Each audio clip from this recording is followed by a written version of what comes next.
Dr. Charles Wheatley set to launch education memoir, Virgin Gorda Family Charged for Cultivating Marijuana. HM Prison hosts their second annual poetry competition. Sixth year of high school debated, a look at the Buju Banton benefits, and University of the West Indies set to open campus in Antigua and Barbuda. These and more stories when 284 News returns.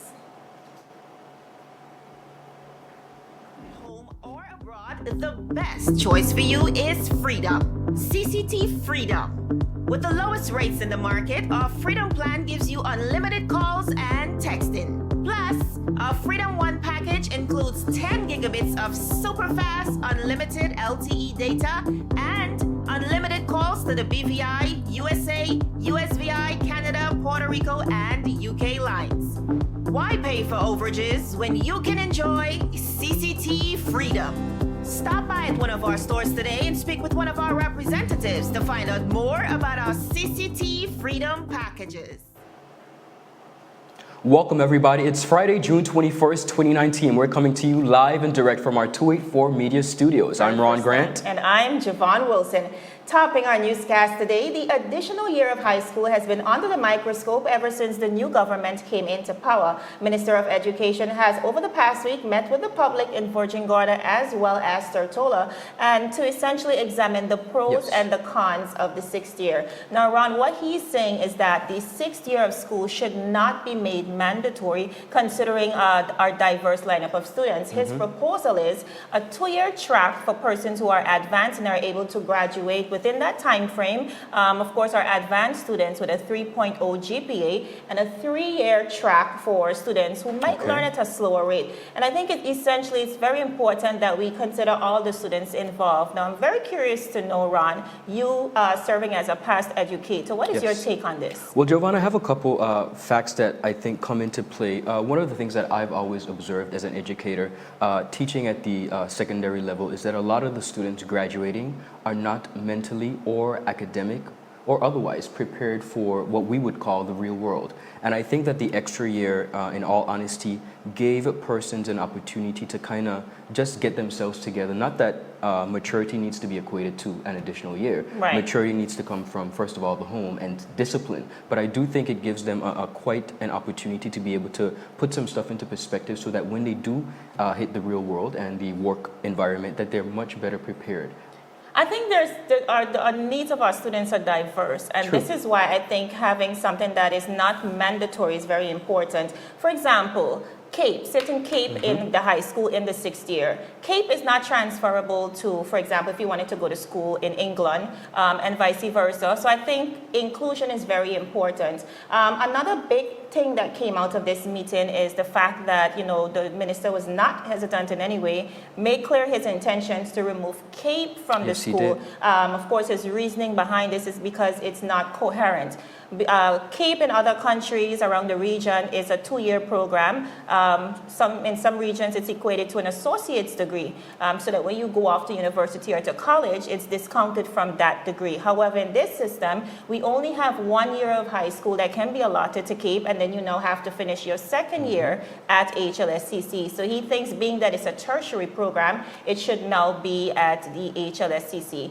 Nevertheless, I think one of the things we were most concerned about with this initiative is why the rush, and I think you share those concerns. There are a couple of things that I want us to get into, kind of solidify in our country. One, there needs to be proper implementation of policy. And the reason I say that, Jovan, because from a member in the community, and most importantly, a member of the electorate, what I see and my interpretation of a lot of this is really governments and persons of the opposition. It almost seems like a competition to kind of undo what the person did before you. Right. And because of that, nothing is accomplished in the territory because, take for example, and the minister has all right as minister to voice his concerns and make changes as necessary. But I don't think that we're making much progress because we're continuously just redoing what the next person did. For example, there's some stuff that came out of the meeting as well. He talked about the tourism product. and the Finance fact and that tourism. finance and tourism are being taught in the schools. He seemed to support Virgin Islands history, but not so much the fact that students were being asked to take financial services and tourism, which are two very key elements. I do agree they're the two main economies in the BVI, but I think what he's looking at essentially is specialization of education. At the end of the day, we have to look at the lineup of our students and recognize that not every student is going to be interested in tourism, not every in finance, and we need to look at ways of catering to those individual needs, the individual needs of our students. Another thing that came up out of the meeting that I found to be very interesting, a parent, I think, or it was a parent, she said, we have adapted the British system, we have adapted the American system, and now we are adapting the Caribbean system by way of CXC and Cape, and it might be a little overwhelming for our students. So we really need to refine our educational system and let it meet the needs not only of the students, but the growing needs of our territory. I want to add one more thing, Jovan, while we're on the issue of education. One of the things that I think our leaders do need to pay attention to as we revisit the extra year. The HLAV Stock Community College, they graduated 97 students at their last graduation. Low number. That is extremely low in compared to the average number of graduates that are usually coming out of that institution, which tells me one of two things. First of all, the graduates from high school are not going directly to HLSCC. It's free for all BVI landers. So if they're not going, my question is, and I think we need to solidify, what are we going to be doing with these children if they come out an extra year? We are at a critical point as it pertains to our recovery and development. So I'm cautious, and I hope that we're cautious in understanding that we don't want to let them out the extra year early, and we really and truly have nothing for them to do. I hate to piggyback there a little bit. HLSCC, the low number of students, I know in the last story we covered the graduation. One of the things that can be attributed to as well, we have to take that into consideration, is the effects of the storms. We find that a lot of our students either could not go back to school or they took transfers to international regional colleges. But all in all, again, it comes back to inclusion and curtailing education to meet the needs of our territory. Absolutely, and on the side of education as well, pioneer educator Dr. Charles Wheatley, former educator, has penned an educational memoir titled Voices and Visions of Education Heroes, Leaders and Elders, A History of Education in the British Virgin Islands. I love it. Jovan, he has been teaching since 1955. That is remarkable. Former chief education officer. He's also the former chairman of the board of governors at HLSCC, and he was actually the one who, while being CEO, introduced music into the high schools. He was responsible for that. What I love about this, even though the book has not officially launched, is it is available on Amazon, and I had a conversation with him, and it was interesting that he really and truly just wants this book to be a great research tool. Persons interested in education and following where we've come and how far we've come as it pertains to education in the territory, this is your tool. It's fascinating. I think that more persons in the territory need to be documenting stuff like this, because one of the things that I've found is that we have a lot of incredibly talented persons who have made significant contributions, whether it be in education, politics, health, but for some reason, some of them are not too inclined to share that knowledge. And bridge the gap. Exactly, and one of the only ways we can do that is by documenting it, writing it, and putting it out. That way it can transcend generations. And back to the meeting, and I'm glad you mentioned that because it meshes well with one of the points that came out at the meeting, which is Dr. Quincy Ledsam, another man that played a molding role in our educational system. He mentioned that we need more local inclusion. Our authors are coming forward with so many amazing books that documents the history of the Virgin Islands, and our students really need something that they can look at and that can resonate with them. So I think including some of those locally produced books into the curriculum will be a step in the right direction. Well, before you go, there are some persons that have contributed to this book, like the Honorable Ralph T. O'Neill, the Honorable Eileen Parsons, Myron Walwyn, Jenny Wheatley, the Honorable H.R. Penn, Alfred Fred, we have Lloyd Black, and so much more. So we have a group of persons who've made contributions, making contributions and leaving their mark. So it's fascinating. Definitely. Viewers, we've got so much more after this commercial break. Get online today with CCT Go Fast LTE. Simply select from any one of our Go Fast LTE plan options. Each plan offers unlimited wireless residential internet and are priced to suit your budget and required data speed. Stop by any one of our locations and speak with one of our representatives. And get online with Go Fast LTE, the BVI's preferred choice for reliability, speed, and affordability. CCT Life Unlimited.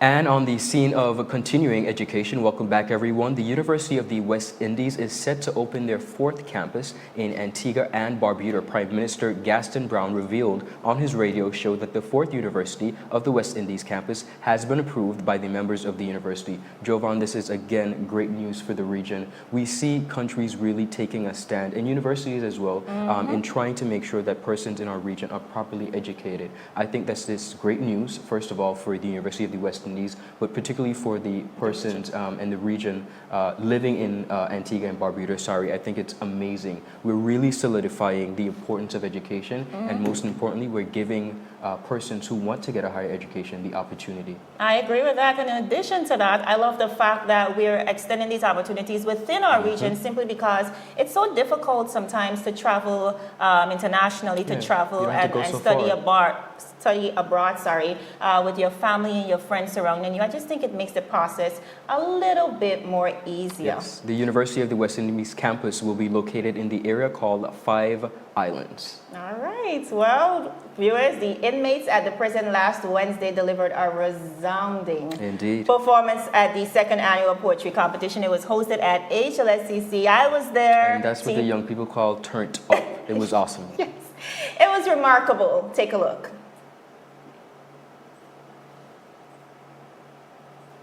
Transforming, transformation, transform.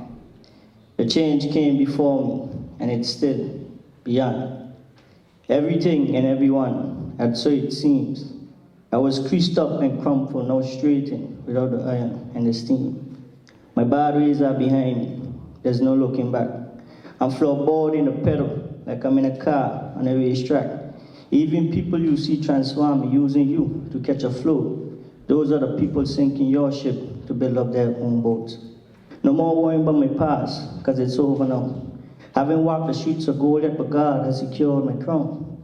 It's been worse, it was bad, already better, now at my best.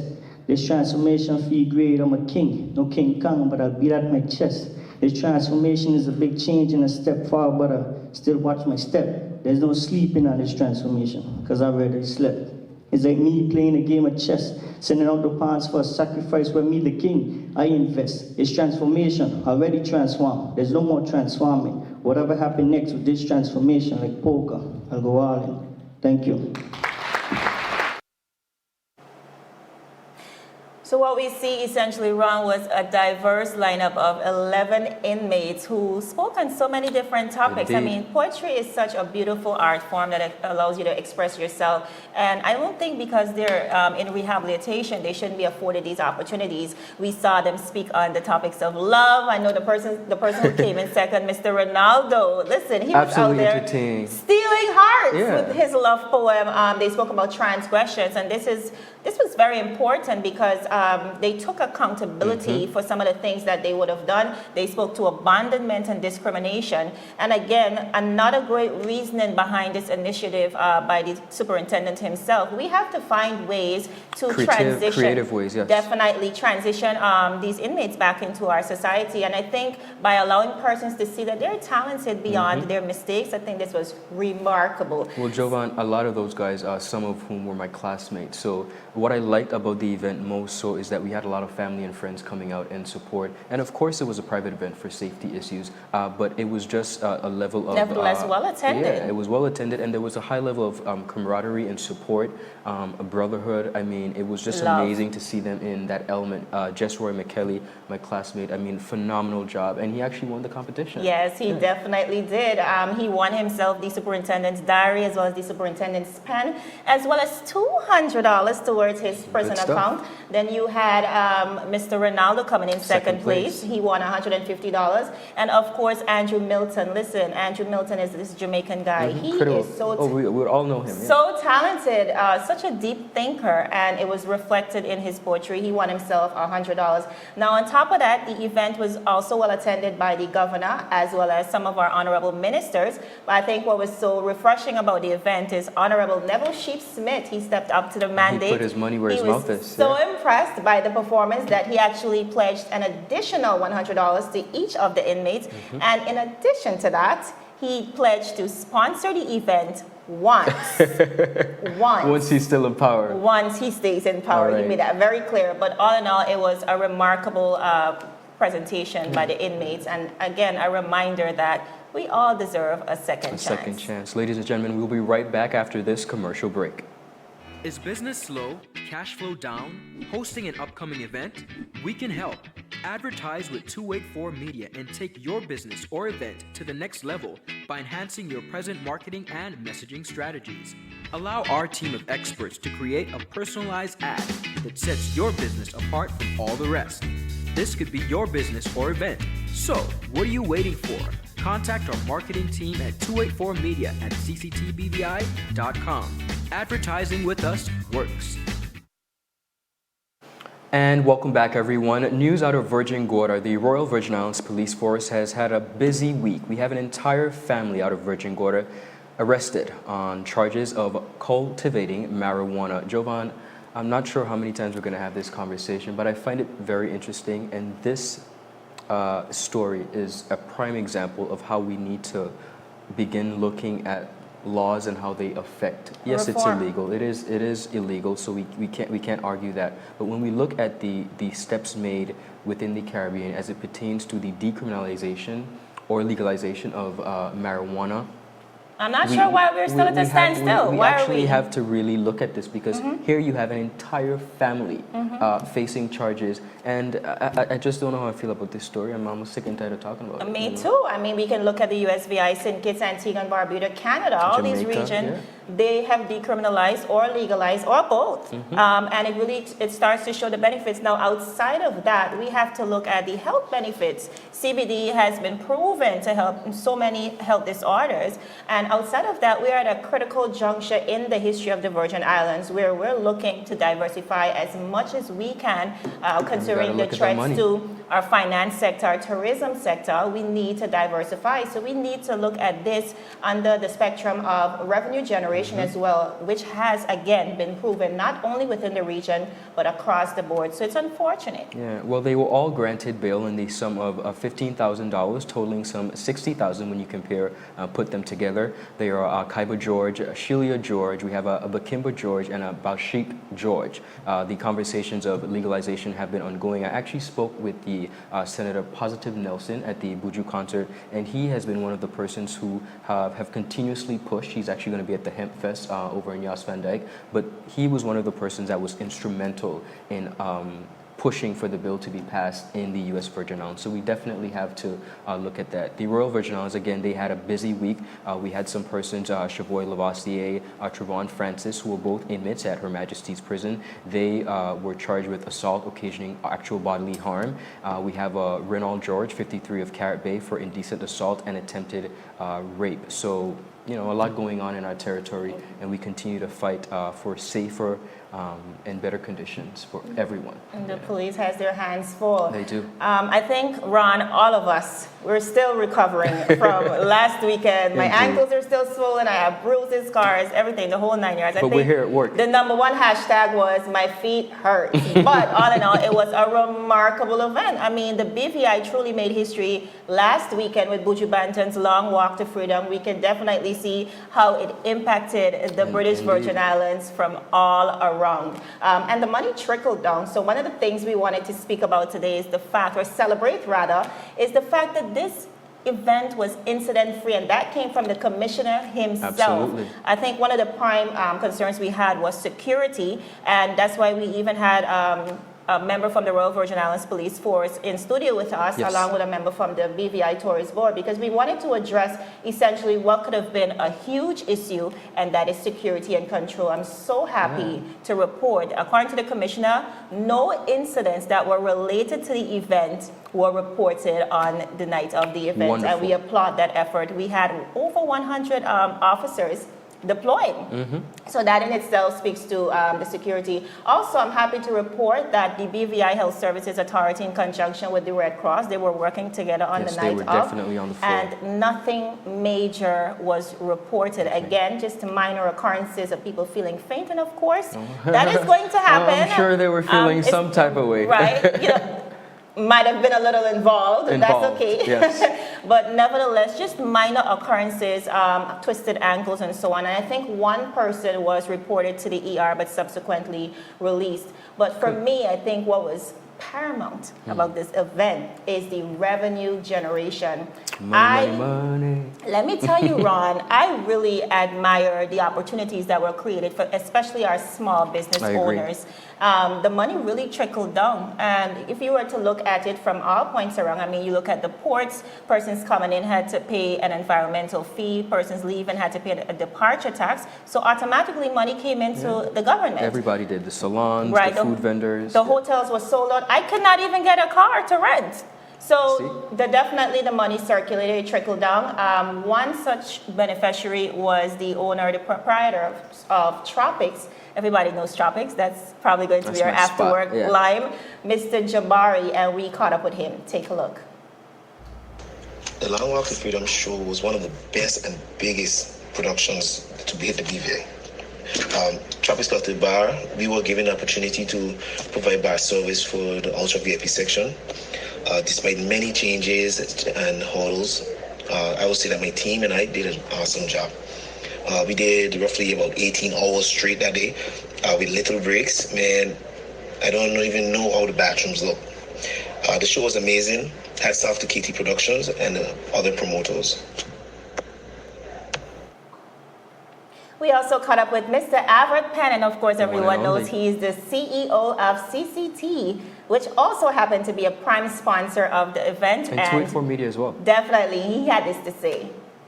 So we are here with the CEO of CCT, one of the major sponsors for tonight's Long Walk to Freedom show. Listen, Buju Banton is in the BVI. The vibe is amazing. I mean, we're waiting for him to get on stage. But tell us real quick, Avrad, how does it feel to be a sponsor of an event of this magnitude, and what does that mean for the BVI? Well, it means a lot because, CCT and also 284 Media, we have the luxury of representing both brands, and Buju is the biggest act to ever come to the BVI, and I just want them to know that Flow couldn't do it and Digicel couldn't do it, but only CCT and 284 Media could bring Buju to the BVI. Thank you. All right, well, you heard it first.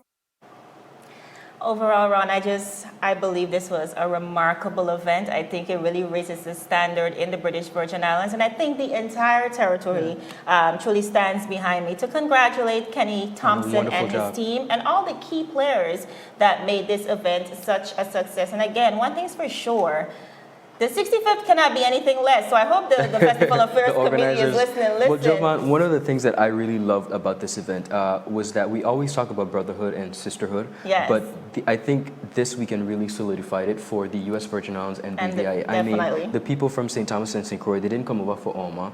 They didn't come over for elections, but they found their way over for the Buju Banton concert. Definitely. You had persons who had family ties and had even grown up here and had been away for so long, made their way back, and it was just an amazing sense of a family. It was like a big Virgin Islands family reunion. So that for me was one of the most enjoyable And parts. I think another highlight is the fact that we were able to, through music, bridge two generations, bridge the gap. We had the Cocoa Tea Yes, fans yes. and the old school Buju Banton fans meeting the Coffee fans. So for persons who didn't know Millennial who Coffee generation, was, yeah. and Coffee is not the daughter of Cocoa Tea, by the way, just letting you guys know, putting it out there. But essentially, music is a universal language and it unites brought us us in together, so yeah. many ways. And it was just a beautiful weekend in the British Virgin I agree. Islands.